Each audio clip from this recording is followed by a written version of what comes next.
i7 ગુજરાતનો અવાજ।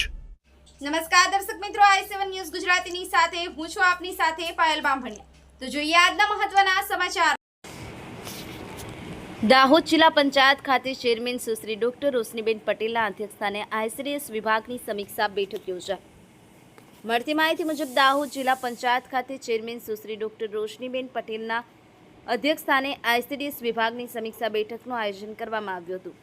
આ સમીક્ષા બેઠક દરમિયાન ચેરમેન શ્રી ડોક્ટર રોશનીબેન પટેલે આઈસીડીએસ વિભાગ દ્વારા બાળ વિકાસ, પોષણ અને મહિલા કલ્યાણ ક્ષેત્રે હાથ ધરવામાં આવેલી વિવિધ કામગીરીની ઝીણવટભરી સમીક્ષા કરી હતી।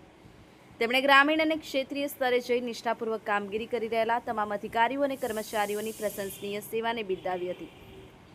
આ પ્રસંગે ચેરમેનશ્રીએ ભારપૂર્વક જણાવ્યું હતું કે બાળકો તેમજ સગર્ભા અને ધાત્રી માતાઓ સુધી સરકારી યોજનાઓનો મહત્તમ લાભ સમયસર અને અસરકારક રીતે પહોંચે તે આપણી મુખ્ય પ્રાથમિકતા છે। આગામી સમયમાં પણ તમામ કર્મચારીઓને વધુ ઉત્સાહ, પારદર્શિતા અને જવાબદારીપૂર્વક પોતાની ફરજો નિભાવવા માટે જરૂરી દિશા નિર્દેશો આપ્યા હતા। બેઠકના અંતે વિભાગીય કચેરી કામગીરીને વધુ સુદૃઢ, ગુણવત્તાસભર અને પરિણામલક્ષી બનાવવા અંગેના અગત્યના સૂચનો આપવામાં આવ્યા હતા। Bureau chief Kalubhai Damor, i7 news Gujarati, Dahod.